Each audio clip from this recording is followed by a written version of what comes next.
خذ بأيدينا قلت حيلتنا ذلك. അപ്പോൾ മയ്യത്തിൻ്റെ തലയും താടിയൊക്കെ കഴുകി ചീകി വെച്ച് അത് കഴിഞ്ഞു. ഓരോ ഭാഗങ്ങൾ കഴുകുകയാണ്. അങ്ങനെ തന്നെയാണ് ജീവിച്ചിരിക്കുന്ന മനുഷ്യൻ്റെ കുളിയും. കുളിയുടെ സുന്നത്തുകൾ എന്ന് പറഞ്ഞിട്ട് വലിയൊരു അധ്യായം ഇവിടെ ഉണ്ട്. അപ്പോൾ അതിലും പറയുന്നത്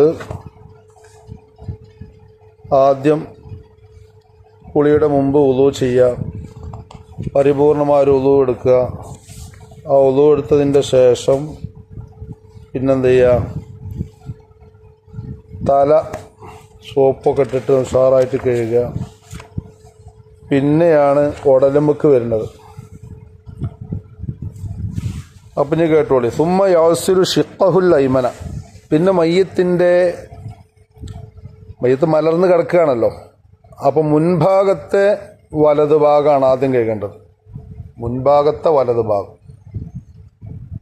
മലർന്ന് കിടക്കുന്ന മയ്യത്തിൻ്റെ വലത്തെ ഭാഗം, പെരടി മുതൽ തല കഴുകി കഴിഞ്ഞു, പെരടി അല്ലെങ്കിൽ കഴുത്ത്, ഈ ഭാഗം മുതൽ ഈ വലതു ഭാഗം, മയ്യത്തിൻ്റെ വലതു ഭാഗമാണ് ആദ്യം കഴുകി കൊടുക്കേണ്ടത്. അത് സോപ്പും അല്ലെങ്കിൽ താളിയൊക്കെ ഉപയോഗിച്ച് ചെറിയ ഒരു പാത്രത്തിൽ സോപ്പ് കലക്കി വെച്ച് ആ വെള്ളത്തിൽ നിന്നും എടുത്ത് നല്ല ഉഷാറായിട്ട് ഉരച്ച് വൃത്തിയായി കഴുകി കൊടുക്കുക.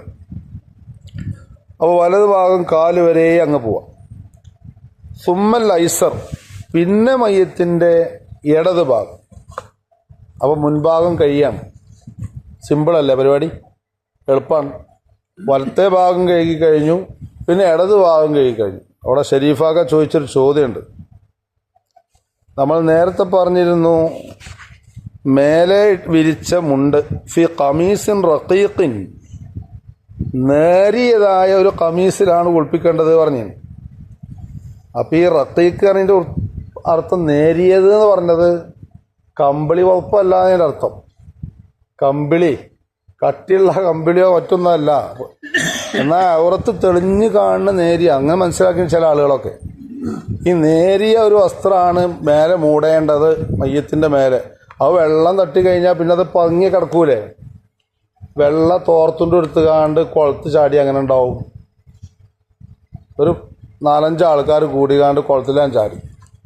നേർമയുള്ള വെള്ളം മുണ്ടെടുത്തുന്നത്. ആ വെള്ളം മുണ്ടെടുത്താൽ പിന്നെ ഓന് വെള്ളം മുണ്ടെടുക്കാത്ത പോലെയാണ്, എല്ലാം തെളിഞ്ഞാണ്. എന്നാൽ പിന്നെ കളർ മുണ്ടൊക്കെ ആണെങ്കിൽ, നല്ല ചുവപ്പും കറുപ്പും നീലയും കളറും മുണ്ടൊക്കെ ആണെങ്കിൽ അത്ര തെളിഞ്ഞാണൂല.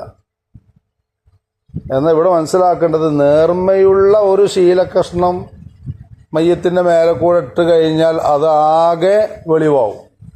അങ്ങനത്തെ വസ്ത്രം ആകരുത്. മനസ്സിലായില്ലേ? ഔറത്ത് തെളിഞ്ഞ് കാണാത്ത ഒരു വസ്ത്രം കൊണ്ടാണ്.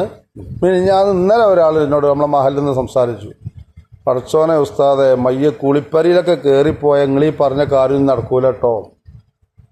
ആകെ ഔറത്ത് കണ്ടുകൊണ്ടാണ് കുളിപ്പിക്കണത്, ഔറത്തിലേക്ക് നോക്കണുകൊണ്ട് കുളിപ്പിക്കണവർ. പിന്നെ ഇപ്പോൾ അവിടുത്തെ ഹാലെന്താ? ഒരു സ്ത്രീയുടെ മയ്യത്ത് കുളിപ്പിക്കുന്നതിൻ്റെ ഭാഗമായിട്ടുള്ള ഒരു കഥ ഇപ്പോൾ മിനിഞ്ഞാന്ന് ഇവിടെ വെച്ച് പറഞ്ഞൊരാളാണ്. കുളിപ്പുരയിൽ നിന്ന് മയ്യത്തിനെ കാണുന്നില്ല. കുറേ സമയം കഴിഞ്ഞതിന് ശേഷം ഭർത്താവ് പോയി നോക്കിയപ്പോൾ സംഗതി മയ്യത്തിൻ്റെ ദേഹത്തിൽ നിന്ന് ബ്ലഡ് വന്നുകൊണ്ടിരിക്കുകയാണ്. അപ്പോൾ ബ്ലഡ് വന്നുകൊണ്ടിരിക്കുമ്പോൾ ഇങ്ങനെ കുളിപ്പിച്ചല്ലേ, ഇതിങ്ങനെ തീരുന്നില്ലല്ലോ. ലാസ്റ്റ് ഭർത്താവ് അങ്ങ് കയറി ചെന്നു എന്നാണ് പറഞ്ഞത്. കയറി ചെന്നിട്ട് കാര്യങ്ങളൊക്കെ മൂപ്പര് മുബീനാക്കി കൊടുത്തു. സ്ത്രീകളിലും ഇത് പരിജ്ഞാനം കുറവുള്ള ആളുകൾ ധാരാളമുണ്ട്. അപ്പോൾ അതൊക്കെ ശരിക്ക് പഠിച്ചു വെക്കണം. അതൊക്കെ ഇൻഷാ അല്ലാഹ് നമുക്ക് പറയാം.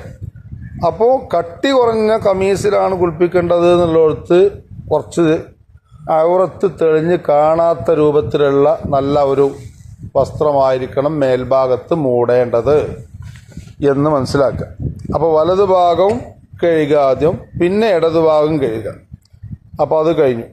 ഇനി മയ്യത്തിൻ്റെ പുറം ഭാഗമാണ് കിട്ടേണ്ടത്. അപ്പോൾ മുൻഭാഗം കഴിഞ്ഞു. അപ്പോൾ സുമ്മ യുഹരിഫുഹു, പിന്നെ മയ്യത്തിനെ ചെരിച്ച് കിടത്തണം.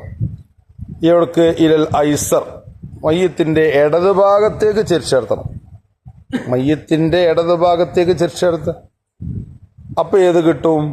പുറം ഭാഗത്തെ വലതുഭാഗം കിട്ടാൻ വേണ്ടിയിട്ടാണത്. ഫയഗ്സിലു ഷിഖ്ഖഹുൽ ഐമൻ, എന്നിട്ട് പുറം ഭാഗത്തുള്ള വലതുഭാഗം ആദ്യം കഴുകി കൊടുക്കുക. അത് കഴിഞ്ഞിട്ട് സുമ്മ ഇലൽ ഐമൻ, പിന്നെ വലതുഭാഗത്തേക്ക് ചെരിച്ച് കടത്തിയിട്ട് ഫയഗ്സിലു ഷിഖ്ഖഹുൽ ഐസർ, പുറം ഭാഗത്തുള്ള ഇടതുഭാഗം കഴുകുക. ക്ലിയർ ആയില്ലേ? അപ്പോൾ കഴുകൽ താളിയൊക്കെ തേച്ച് സോപ്പൊക്കെ തേച്ച് മുൻഭാഗം വലതുഭാഗം ഇടതുഭാഗം ഒക്കെ കഴിഞ്ഞു. ഇനി യസ്തഅമിലു ഫി കുല്ലി ദാലിക, ഈ പറയപ്പെട്ട എല്ലാ കഴുകലിലും ഉപയോഗിക്കണം നഹ്വ സിദ്രിൻ ഔ സ്വാബൂനിൻ, താളിയോ അല്ലെങ്കിൽ സോപ്പോ ഉപയോഗിക്കണം. ഈ പറയപ്പെട്ട എല്ലാ കഴുകലിലും സോപ്പും താളിയോ ഒക്കെ ഉപയോഗിച്ചാവണം കഴുകേണ്ടത്. സുമ്മ യുസീലുഹു ബിമാഇൻ, പിന്നെ ഈ സോപ്പും താളിയൊക്കെ ഉണ്ടല്ലോ പതക്കെ, അതൊക്കെ പാടെടുത്ത് നല്ലൊരു വെള്ളം കൊണ്ട് നന്നായിട്ട് അങ്ങോട്ട് ഒഴിച്ച് നീക്കിക്കളയുക. നല്ല ശുദ്ധിയുള്ള നല്ല വെള്ളം കൊണ്ട് ഉഷാറായിട്ട് ചൊരിച്ച മൊത്തം മേലെ കൂടെ ഒന്നായിട്ട്. അത് ഏത് മുതൽ മിൻ വസത്തി റഅ്സിഹി ഇലാ ഖദമിഹി. ഇപ്പൊ തലക്ക് ആദ്യം കഴുകിയതാട്ടോ. ആ തല മുതൽ വീണ്ടും എന്ത് ചെയ്യാണ്? കാൽപാദം വരെ അങ്ങ് വെള്ളം ഒഴിക്കുക. ഫഹാദിഹി ഒസ്ലത്തുൻ വാഹിദ, ഇതാണ് ഒറ്റ കുളി. ഇപ്പോൾ ഒരു കുളി ആയിട്ടുള്ളൂ. നമുക്ക് 3 സുന്നത്ത്. 1 കഴിഞ്ഞു, നിർബന്ധമുള്ളത് കഴിഞ്ഞു. ഇനി 2ഉം 3ഉം സുന്നത്താ. ഒറ്റ കുളി കഴിഞ്ഞില്ലപ്പോൾ സോപ്പും പൊതയും താളിയൊക്കെ പോയി. ഇനി 2ാമത്തെയും 3ാമത്തെയും കുളിയാണ് നാളെ എടുക്കാനുള്ളത്. അല്ലാഹു സുബ്ഹാനഹു വ തആല സന്തോഷത്തോടു കൂടെ കേൾക്കാനും കേട്ട് മനസ്സിലാക്കാനും ചെയ്യാനും അല്ലാഹു തൗഫീഖ് ചെയ്യുമാറാവട്ടെ. ആ വെള്ളത്തിൽ ഒരു സാധനം കലർത്താനൊക്കെ ഉണ്ട്. അതൊക്കെ ഇൻഷാ അല്ലാഹ് നാളെ പറയാം. എന്തിനാണ് കലർത്തുന്നത് അതും പറയാം. അൽഹംദുലില്ലാഹി റബ്ബിൽ ആലമീൻ. അല്ലാഹുമ്മ സ്വല്ലി അലാ സയ്യിദിനാ മുഹമ്മദിൻ വഅലാ ആലി സയ്യിദിനാ മൗലാനാ മുഹമ്മദ്. അർഹമുർ റഹ്മാനായ അൽ മലിക്കുൽ ജബ്ബാറായ അല്ലാഹ്, പ്രഭാത സമയത്തുള്ള ഞങ്ങളെ പ്രാർത്ഥന നീ സ്വീകരിക്കണേ അല്ലാഹ്. ഇന്നത്തെ ദിവസത്തിലുള്ള എല്ലാ ഖൈറുകളും ഞങ്ങൾക്ക് നൽകണേ അല്ലാഹ്. വല്ല ഷർറുകളും ഞങ്ങൾക്ക് നേരെ വരുന്നുണ്ടെങ്കിൽ അത് നീക്കിക്കളയണേ അല്ലാഹ്. എല്ലാ ആഫാത്ത് ആഹാത്ത് മുസീബാത്ത് ഇടങ്ങേറിൽ നിന്ന് ഞങ്ങൾക്ക് എല്ലാവർക്കും നീ ഹിഫ്ള് നൽകണേ അല്ലാഹ്. മൗത്ത് ഈമാനുള്ളതാക്കി തരണേ അല്ലാഹ്. മരണപ്പെട്ടവർക്കൊക്കെ നീ പുറത്തു കൊടുക്കണേ അല്ലാഹ്. രോഗികൾക്ക് നീ ശിഫ നൽകണേ അല്ലാഹ്.